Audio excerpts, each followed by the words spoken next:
Привет, друзья! Вы смотрите видео с канала Полезное ТВ. А в этом видео я расскажу про важную, она же является последней подкормкой в этом сезоне для смородины, чтобы получить сладкую и очень крупную ягоду максимального размера, который может выдать ваш сорт. А подкармливать я ее буду обычным картофельным крахмалом.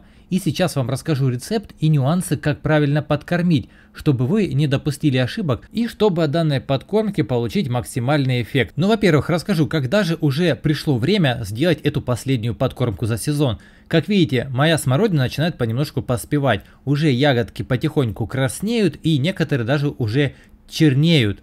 А это означает, что сейчас кусту требуется помощь. А именно в этот момент куст из почвы начинает выносить следующие микроэлементы, такие как фосфор, калий, кальций, для того, чтобы наливать ягоду, делать ее более сладкой и более крупной. Но в данный момент уже никакую химию вносить не нужно, так как скоро уже снимать ягоду, а вот как раз таки крахмал отлично для этого подходит, так как в составе его в большей мере фосфор и в меньшей калий, кальций и натрий. И что самое главное, натурпродукт, никакой химии. А приготовить рабочий раствор можно двумя способами. Я вам сейчас о них расскажу и покажу вам первый, самый простой способ. Вы покупаете в любом супермаркете либо магазине обычный картофельный крахмал. В основном упаковки 500 грамм и больше. В моем случае как раз таки 500 граммовая упаковка, а нам на 10 литров потребуется 250 грамм. Это как раз таки пол упаковки. Разводим в воде уличной температуры, которая отстоялась за день, и тщательно перемешиваем.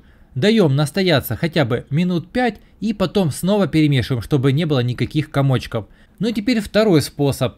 Берете также 250 грамм крахмала, разводите в 3 литрах воды, ставите на плиту и доводите до кипения. Затем охлаждаете и доводите до 10 литров воды. И вот этим киселем подкармливаете смородину.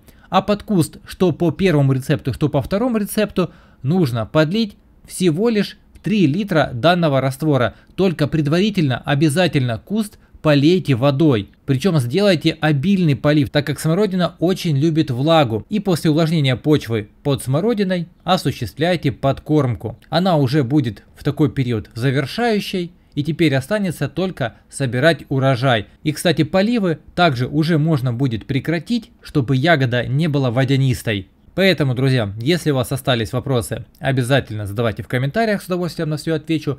Если информация с данного видео была полезна, обязательно поставьте лайк, не забудьте поделиться данным видео в соцсетях с друзьями, а также подписывайтесь на мой канал, чтобы не пропускать выход новых видео. Я вам желаю удачного дня, до встречи в новых видео, пока!